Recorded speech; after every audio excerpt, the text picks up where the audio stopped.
ಕೇವಲ 6 ರೂಪಾಯಿ ಕಟ್ಟಿದ್ರೆ 6 ಲಕ್ಷ ರೂಪಾಯಿ ಪಡೆಯಬಹುದು. ಇದು ಯಾವುದೋ ಫ್ರಾಡ್ ಮೆಸೇಜ್ ಅಲ್ಲ, ಭಯ ಬೀಳ್ಬೇಡಿ. ಭಾರತೀಯ ಅಂಚೆ ಕಚೇರಿ ಒಂದು ವಿಶಿಷ್ಟ ಉಳಿತಾಯ ಯೋಜನೆ ಜಾರಿಗೆ ತಂದಿದೆ. ಅದರ ಹೆಸರು ಬಾಲ ಭೀಮಾ ಯೋಜನೆ. ಇದರ ಅಡಿಯಲ್ಲಿ ಒಂದೇ ಕುಟುಂಬದ 2 ಮಕ್ಕಳಿಗೆ ಈ ಯೋಜನೆಯ ಸೌಲಭ್ಯ ಲಾಭವಿದೆ.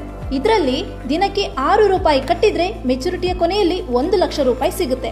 ಈ ಯೋಜನೆಯ ಪ್ರಕಾರ 2 ಮಕ್ಕಳಿಂದ 18 ರೂಪಾಯಿ ಕಟ್ಟಿದ್ರೆ 3 ಲಕ್ಷ. ಅದೇ ರೀತಿ ದಿನಕ್ಕೆ 36 ರೂಪಾಯಿ ಕಟ್ಟಿದ್ರೆ ಮೆಚುರಿಟಿಯ ಕೊನೆಯಲ್ಲಿ 6 ಲಕ್ಷ ರೂಪಾಯಿ ಸಿಗುತ್ತೆ. ಈ ಸ್ಕೀಮ್ ಮಕ್ಕಳಿಗಾಗಿ ಮಾತ್ರ. ಮಗುವಿನ ವಯಸ್ಸು 5 ರಿಂದ 20 ವರ್ಷದ ಒಳಗಿರಬೇಕು ಮತ್ತು ಪೋಷಕರ ವಯಸ್ಸು 45 ವರ್ಷ ಮೀರಿರಬಾರದು. ಪಾಲಿಸಿದಾರರು ಮಧ್ಯದಲ್ಲಿ ಹಣ ಕಟ್ಟಲಾಗದಿದ್ದರೆ 5 ವರ್ಷದ ನಂತರ ಪಾಲಿಸಿಯನ್ನು ಸರೆಂಡರ್ ಮಾಡಬಹುದು. ಆಕಸ್ಮಿಕವಾಗಿ ಸಾವನ್ನಪ್ಪಿದರೆ ಹಣವನ್ನು ಕಟ್ಟುವ ಅಗತ್ಯವಿಲ್ಲ. ಮೆಚುರಿಟಿ ನಂತರ ಹಣವನ್ನು ನೀಡಲಾಗುತ್ತೆ. ಇನ್ನು 1,000 ರೂಪಾಯಿಗೆ ವರ್ಷಕ್ಕೆ 48 ರೂಪಾಯಿ ಬೋನಸ್ ಕೂಡ ಸಿಗುತ್ತೆ. ಈ ಸ್ಕೀಮ್ ಪಡೆಯಲು